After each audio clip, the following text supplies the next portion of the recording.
on the 504, we are taking you into the LGBT community. Get a better understanding of the major issues that lesbian, gay, bisexual, and transgender people face. Plus, hear about a local man who is producing an art and culture publication based in New York that's all about the Black gay community. And we'll discuss some controversies making headlines over gender and sexuality. The 504 starts right now. It's the 504 on My 54. Now, here's Sheba Turk. Good evening and welcome to the 504. Well, we hear gay, queer, homosexual, they're all thrown around all the time, but which terms are really acceptable in the gay community? But offensive references are just one issue for the LGBT community. Social acceptance, economic justice, and rights are also major concerns. Sebastian Rey is the president of the LGBT Community Center of New Orleans, and he's here to talk about that and more tonight. So thank you so much for being here and joining us. Well, thank you for having me. We have such a big LGBT community in New Orleans, but it is an issue I find often. Right? If you're not in it, you understand parts from the outside, and sometimes they're being offensive without understanding, just out of ignorance. So we kind of want to break down some of the basics tonight and start the conversation with the difference between gender and sexuality. Well, I think the easiest way to explain it is sexual orientation is who you're attracted to, and your gender is how you identify. Now, we use the term like gender identity, and that's used to describe like how you identify, not necessarily how you were identified at birth. Okay.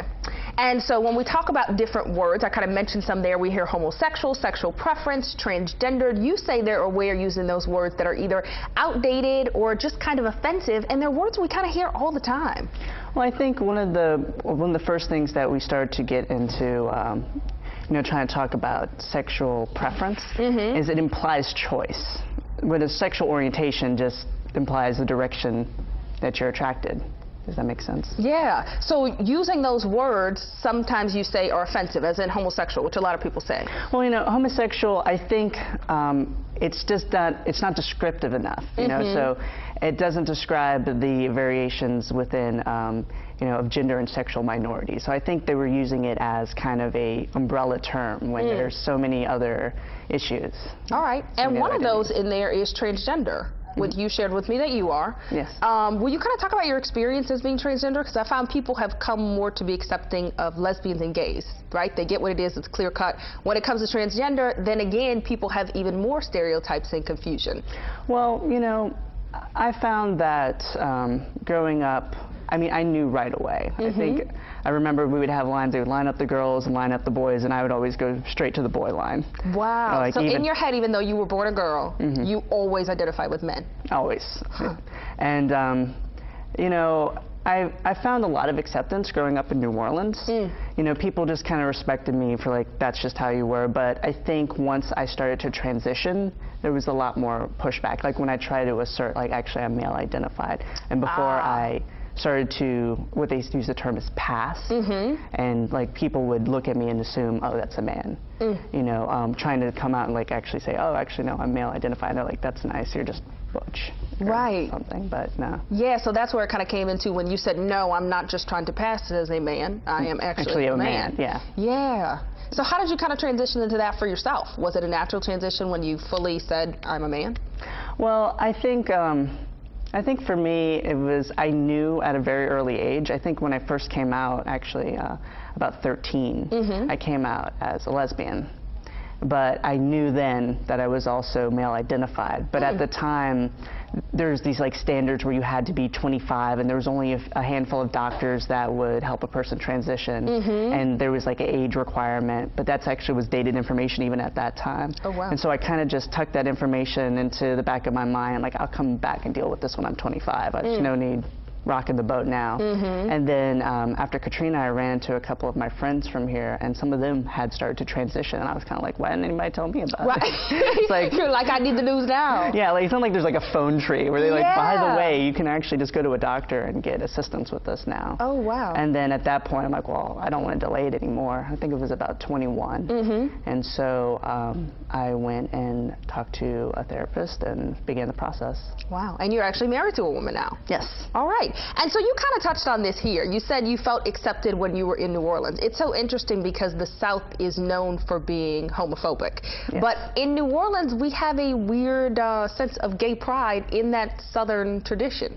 Well, I think New Orleans, people from New Orleans just don't seem to care. Like, we're all weird in our own way. Nobody's going to really care. True. It's like, you respect me and I'm going to respect you. I mean, but that's on the surface. I mean, that's about like etiquette and how we interact with people on a day-to-day basis. But a lot of the rights and you know, rights and needs of the community aren't always met. But in Orleans Parish, we actually, in 1991, we passed something called the Human Rights Ordinance, which protects people on the basis of sexual orientation, and then in 94 on the basis of gender identity and expression, which covers gender variant and transgender people. Okay, so we kind of do have stronger laws when it comes to the LGBT community in New Orleans. In New Orleans, yes. All right, very interesting there. And then you say social acceptance just in the South. Do you feel like that has gotten any better over time? I definitely feel like it's improved. I think as more people are coming out, people are starting to realize that people that they know and they love and they've known since childhood are members of the LGBT community. And I think that's gone a long way. You know, with all the activism and work I've done, I think the biggest impact I've had in my life is just being out and talking about my experience with the people around me. Yeah, I think that would definitely be helpful. So kind of talk about the purpose of the community center. Well, the community center, we focus on social and economic justice, and so primarily what we're doing at this time is we do a lot of information and referrals. So a lot of people come to us and they're looking for, you know, a gay-friendly doctor, because you really don't want to be in the doctor's office and go in there to concern yourself with your health and then having to educate somebody, which happens quite a bit. And it's interesting. So even though our providers might be friendly, they might not know of the needs of our community. Okay, so kind of providing people with those references. And then you all have Give Out Day coming up soon. Talk about that.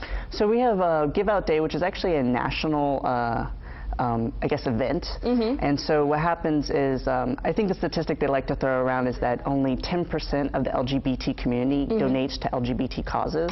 So it's a way of getting people to give to local LGBT organizations. So it's kind of like all of these different organizations kind of publicize the event to get funding for their separate organizations. All right, and when is Give Out Day?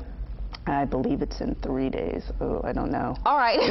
People can look on your website, though, for more information. Absolutely. Thank you so much for being with us, Sebastian. For more information on tonight's conversation, you can visit lgbtccneworleans.org. You can also find the LGBT Community Center of New Orleans on Facebook. Well, mark your calendars for the weekend of June 20th. That's the official Pride Festival in New Orleans. There will be a parade, parties, a family day, and an all-faiths church service. For more on the weekend, you can visit prideneworleans.com. Coming up, we dive into recent headlines surrounding the LGBT community. And being gay has always been taboo in the black community. But up next, a new project that's putting the black gay community on display.